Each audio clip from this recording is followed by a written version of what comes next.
Olá pessoal, meu nome é Luciana Garcia, eu sou neuropsicóloga e hoje vou falar um pouquinho com vocês sobre algo que a gente quase nunca fala, que é a qualidade do ar no desenvolvimento infantil. Tem mais ou menos uns 2 meses eu participei de um webinar da Harvard, do Centro de Desenvolvimento Infantil, e eles trouxeram esse assunto e eu achei muito importante dividir com vocês, e vou deixar até o link aqui embaixo, porque é algo que a gente nunca fala e que acaba atrapalhando tanto o desenvolvimento das crianças como a aprendizagem delas. Então, vou dividir aqui com vocês. Você sabia que melhorar a qualidade do ar diminui em até 70% os custos com assistência médica? E aí a gente está falando muito das alergias, dos problemas respiratórios. E quando a gente tem problema respiratório, a gente tem uma influência disso na aprendizagem da criança, porque se a gente não oxigena bem o cérebro, a gente tem um pouco mais de dificuldade para aprender, e no desenvolvimento. Então, a gente fala muito quando a gente pensa em saúde mental, quando a gente pensa no desenvolvimento, a gente fala de alimentação, de exercício, de se manter controlado o estresse, mas ninguém fala sobre a qualidade do ar. Então, achei que esse é um tema bem pertinente para trazer para vocês, porque a gente fala muito sobre o desenvolvimento infantil. Então, o que causa essa poluição do ar? E a gente tem que pensar que quando a gente está falando da poluição do ar, vem sempre em mente a poluição da rua, né? As fábricas, as indústrias, a poluição que vem dos carros, dos automóveis, mas não é só isso.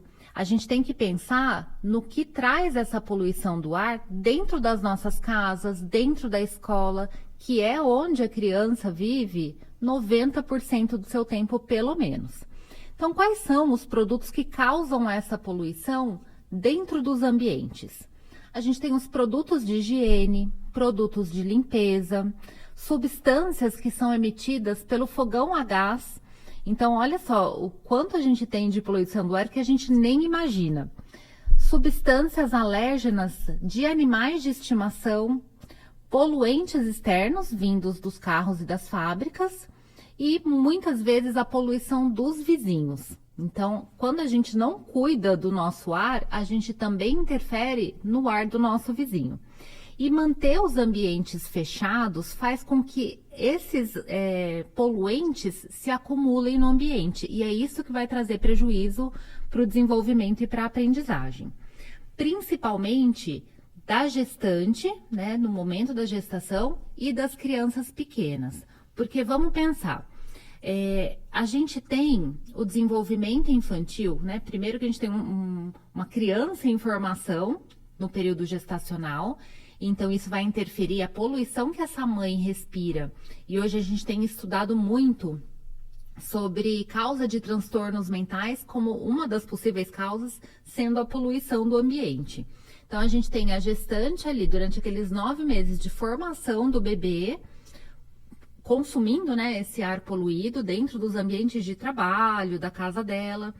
E a gente tem um desenvolvimento muito rápido da criança, principalmente até os 3 anos de idade. Então, se vocês olharem aqui na figura, a gente tem que, até os 3 anos de idade, 85% desse cérebro já está formado, né? Então, as habilidades que a criança aprende até os 3 anos de idade são, né, os pré-requisitos para o desenvolvimento futuro. Então, depois a gente vai refinando essas habilidades. Mas até os 3 anos de idade, 85% desse desenvolvimento já foi. Então, se a gente não cuida da qualidade do ar, o que acontece? A gente interfere nesse desenvolvimento cerebral das crianças. E quando a gente pensa nessa exposição tóxica todos os dias, né? Diariamente, a gente tem ali essa poluição, a gente causa um estresse crônico, um estresse tóxico nas crianças. E aí que ela não consegue realmente ter um aproveitamento nem de aprendizagem e nem do desenvolvimento.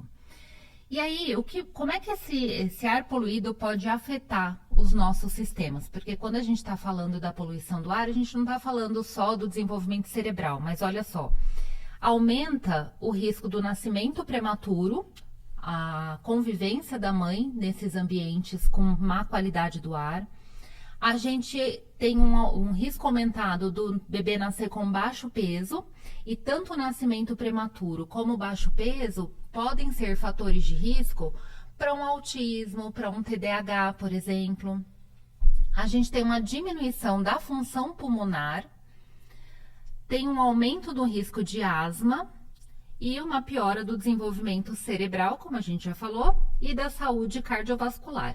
Além disso, quando a gente pensa nas crianças, esses estudos, né, que correlacionam a poluição do ar, a qualidade do ar, com o desenvolvimento dos cérebros, os pesquisadores têm encontrado maior índice de desenvolvimento de depressão, de ansiedade, de problemas cognitivos, que daí entra memória, atenção, função executiva, e também de ideação suicida. Então, olha como é importante a gente trazer esse tema e a gente falar da qualidade do ar dentro da nossa casa e também nas escolas. E aí, o que a gente pode fazer em relação a isso? A gente precisa entender quais são as fontes de poluição, para que a gente tenha esse controle da fonte. A gente precisa limpar o ar, então de tempos em tempos tem até um programa nos Estados Unidos, eu não me lembro agora o nome do programa, mas se vocês acessarem esse webinar que ficou gravado da Harvard, vocês vão ter acesso. A cada 20 minutos precisa trocar o ar da sala de aula, né? Então eles têm lá a cada 20 minutos, precisa ventilar tudo, precisa abrir tudo, e isso a gente precisa usar para nossa casa também. E vocês já imaginaram aquele monte de criança, né? 20, 30 crianças dentro de uma sala de aula. E vocês já perceberam que a gente não faz essa troca de ar, né? Então, olha como é que anda a qualidade do ar das nossas crianças. O controle da poeira é muito importante e monitorar, né, tudo isso. Então, o que a gente pode fazer na prática? Nós, pais, professores, o que a gente consegue fazer? Melhorar a ventilação, né? Então, ainda que esteja um dia frio, a gente precisa, de fato, abrir tudo e, né, propiciar essa troca de ar. Melhorar a filtragem de ar através de purificadores.